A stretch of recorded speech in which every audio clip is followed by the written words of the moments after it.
Hello guys, modern story पे आपका स्वागत है। एक बार की बात है। एक छोटे से गांव में एक मजदूर रहता था। वो रोज मिट्टी खोद कर निकालता, अपने गधे पर लादता और उसे बेच दिया करता था।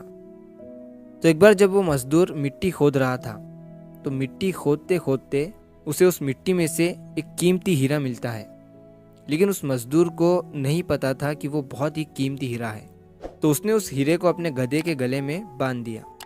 एक दिन जब वो गांव से अपने गधे को लेकर जा रहा था, तो एक सेठ जी थे उसी गांव के, जो उसी गांव में एक छोटी सी किराने की दुकान चलाते थे। तो उन्होंने जब उस गधे के गले में उस हीरे को देखा, तो उस मजदूर से पूछा कि ये तुम्हारे गधे के गले में क्या है, बड़ा चमक रहा है। मजदूर ने कहा कि ये चमकीला पत्थर है, मुझे मिट्टी खोदते समय मिला था।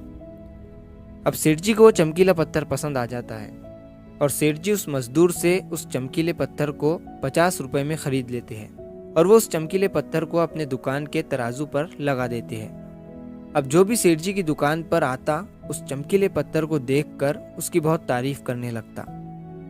तो एक बार एक जौहरी सेठ जी के दुकान पर आता है और जब वो उस कीमती हीरे को सेठ जी के तराजू पर लटका हुआ देखता है, तो वो जौहरी समझ जाता है कि ये कीमती हीरा है।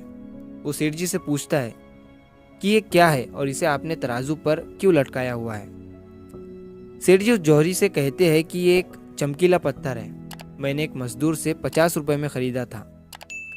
वो जौहरी सेठ जी से कहता है कि क्या तुम इस चमकीले पत्थर को मुझे बेचना चाहोगे। सेठ जी उस जौहरी से कहते हैं कि अगर तुम इसे खरीदना चाहते हो तो मुझे 100 रुपए दे दो और इसे ले जाओ। अब वो जौहरी जो था वो बहुत ही कंजूस था। उसने सेठ जी से कहा कि मैं इस चमकीले पत्थर के तुम्हें 80 रुपए दे सकता हूँ, चाहिए तो बोलो, नहीं तो मैं जा रहा हूँ। सेठ जी अपने 100 रुपए पर ही अड़े रहे और वो जौहरी ये सोच कर वहाँ से चला गया कि आज सेठ जी नहीं मान रहे हैं, कल आऊँगा और सेठ जी को 90 रुपए देकर वो हीरा लेकर चला जाऊँगा। लेकिन हुआ कुछ ऐसा कि उसी दिन शाम के वक्त एक दूसरा जौहरी उसी गांव के रास्ते से जा रहा था और अचानक उसी गांव में उसकी गाड़ी बंद हो जाती है। जब तक ड्राइवर गाड़ी को रिपेयर कर रहा होता है, वो जौहरी सेठ जी की दुकान पर कुछ लेने के लिए जाता है और जब वो उस हीरे को तराजू पर लटका हुआ देखता है, तो सेठ जी से उसे खरीदने के बारे में पूछता है। सेठ जी भी उसे वही कहते हैं कि 50 में लिया था, आपको 100 रुपए में दे दूंगा।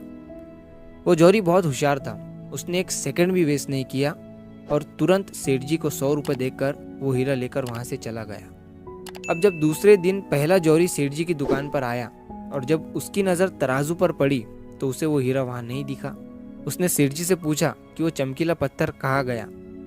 सेठ जी ने कहा कि वो कल तुम्हारे जाने के बाद एक दूसरे साहब आए, उन्हें वो पसंद आ गया और उन्होंने 100 रुपए देकर मुझसे वो खरीद लिया। अब ये सुनने के बाद उस जौहरी को बहुत पछतावा हुआ और उससे गुस्सा भी आया।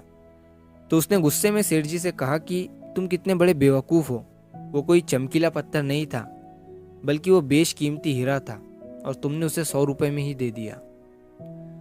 अब ये सुनने के बाद सेठ जी ने उस जौहरी से कहा कि साहब, ऐसा है कि मुझे तो पता नहीं था कि वो बेशकीमती हीरा है और आपको ये पता होने के बावजूद भी आप कल मुझसे 20 रुपए के लिए झिकझिक कर रहे थे।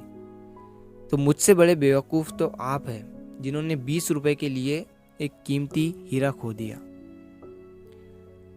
दोस्तों, इस कहानी से हमें 3 बहुत बड़ी सीखें मिलती है। पहली ये कि कंजूसी भी वहीं करो जहाँ पर उसकी ज़रूरत है। अगर हर जगह कंजूसी करोगे तो अच्छी चीज़ें भी अपने हाथों से गंवा दोगे। और दूसरी सीख इस कहानी से हमें ये मिलती है कि हाथ में आया हुआ मौका, अपॉर्चुनिटी हमें कभी भी गंवानी नहीं चाहिए। अक्सर करके हम अपने आप को ब्रिलियंट समझकर कई सारे मौके हाथ से गंवा देते हैं। और तीसरी सीख हमें इस कहानी से ये मिलती है कि कभी भी काम को कल पर मत टालो। एक बहुत पुरानी कहावत है कि कल करे सो आज कर और आज करे सो। अगर आपको ये स्टोरी पसंद आई, वीडियो को लाइक और चैनल को सब्सक्राइब करो और शेयर करो।